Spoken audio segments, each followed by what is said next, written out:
अस्सलाम वालेकुम स्टूडेंट्स। आज हम जिस टॉपिक के बारे में डिस्कस करने जा रहे हैं वो एक रिमेनिंग पोर्शन है हैवी मेटल्स का। जो हम हैवी मेटल के इफ़ेक्ट्स और फंक्शंस के बारे में देख रहे थे, तो कुछ हमने लास्ट जो हमारे लेक्चर गुजरे हैं उनमें डिस्कस किया था।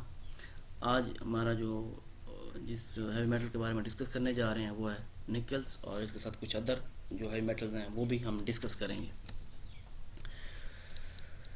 तो निकल्स के जो इफ़ेक्ट्स हैं प्लांट्स के ऊपर वो कौन कौन से, सबसे पहले ये देखते हैं। पहली बात ये कि निकल जो है एक एसेंशियल न्यूट्रिएंट्स है प्लांट्स के लिए, यानी कि ज़रूरी है।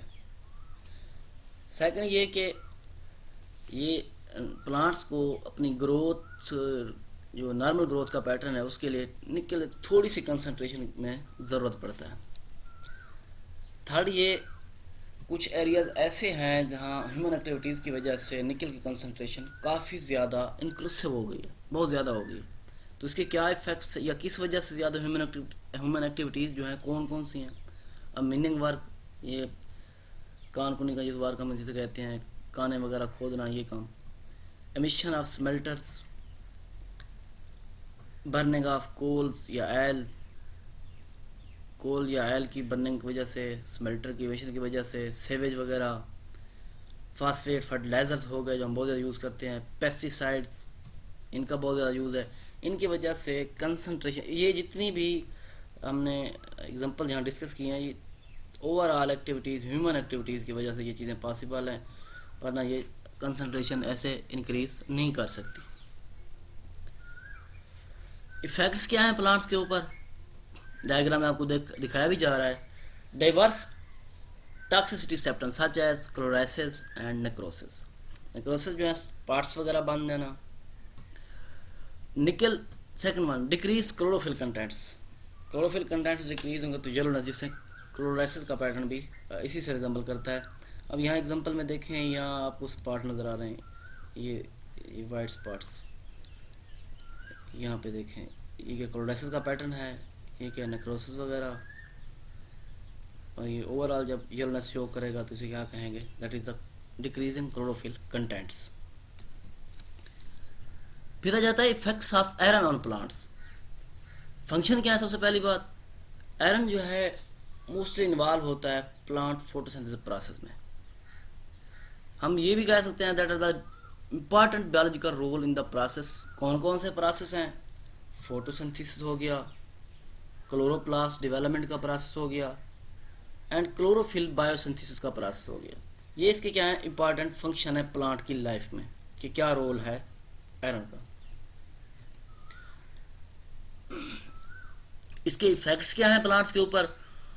इसके टॉक्सिसिटी सिम्टम जो हैं वो ऑब्जर्व किए जाते हैं राइस प्लांट पे, और जो कि आपके सामने कुछ दिनों बाद ये राइस क्रॉप जो है वो कुछ एरिया में तो अभी स्टार्ट हो भी गई है, और कुछ एरिया में अभी स्टार्ट होनी है। तो आप वहाँ ऑब्ज़र्व करेंगे कि आयरन की जो इफ़ेक्ट्स हैं उसकी वजह से, ये देखें टॉक्सिसिटी सिम्टम जो है, अगर कंसनट्रेशन ज़्यादा हो जाती है क्रॉप में उसकी, तो ये आपको इस तरह के लीव जो हैं नज़र आएंगे, ऑब्ज़र्व करेंगे आप नॉर्मली इस तरह के, और ये जो है टॉक्सिक इफेक्ट जिन पर शो हुए हैं तो ये वो वाले। फिर आ जाता है मैग्नीज के प्लांट्स पर क्या इफेक्ट है।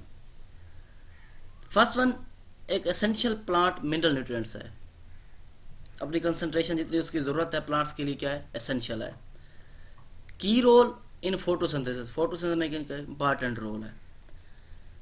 अगर इसकी डेफिशिएंसी हो जाए तो फिर क्या हो सकता है, तो इसमें ये डेफिशिएंसी सिम्टम जो है, सैंडी सॉइल, सैल ज़्यादा सैंडी होगी, ऑर्गेनिक सैल होगी, हैवली वेदर्ड सैल होगी, ट्रॉपिकल सैल, ये इसके क्या है एग्जांपल। अगर कमी हो जाती है तो सैल जो है इस अपने जो अदर टाइप्स हैं उनमें कन्वर्ट हो, नॉर्मल सैल जो है वो इसमें कन्वर्ट हो जाएगी, सैंडी सैल, ऑर्गेनिक सैल, या हैवली वेदर्ड सैल, या tropical soil.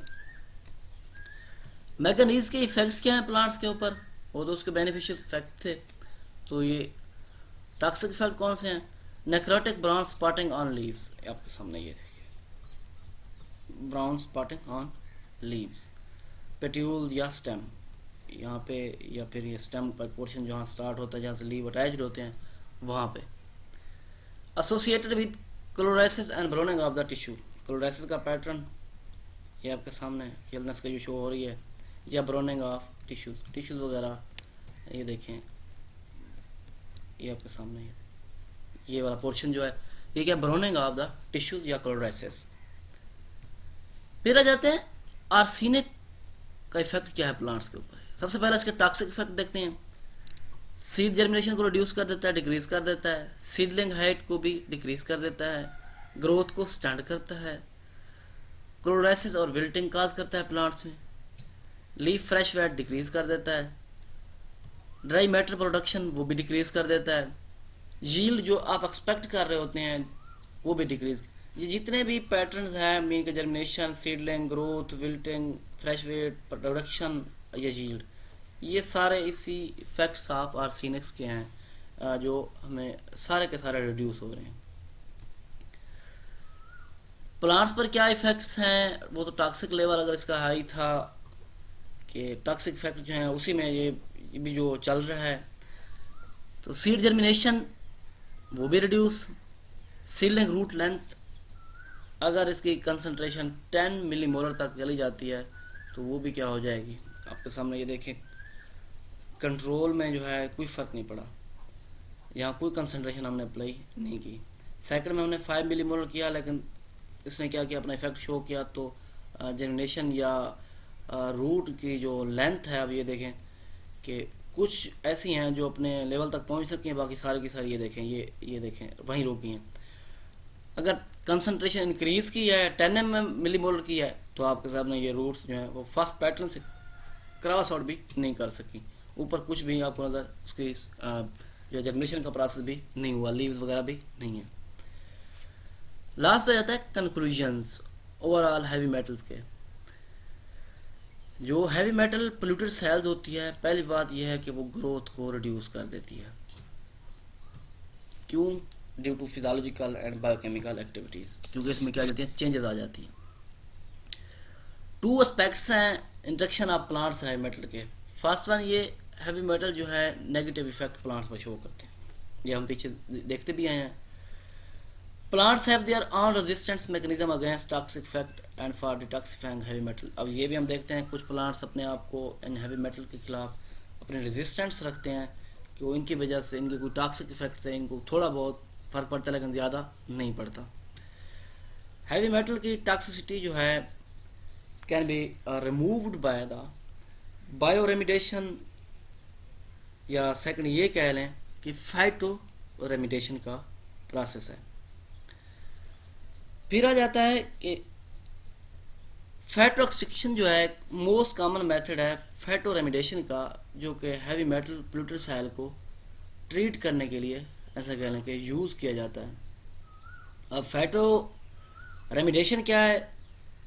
That is the bio remediation process that use various type of plant to remove, transfer, stabilize or destroy contaminants in the soil and ground water। और इसके different mechanism हैं।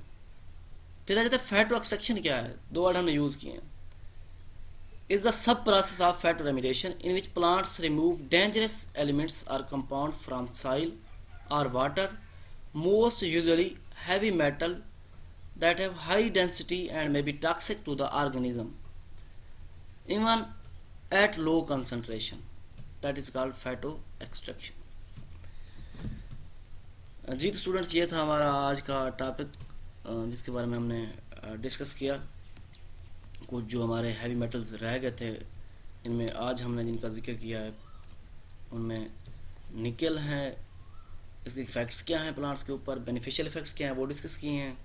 Iron के बारे में जिक्र किया है कि इसके फंक्शंस क्या हैं या इसके टॉक्सिक इफेक्ट्स क्या हैं, सेप्टम कैसे शो होते हैं।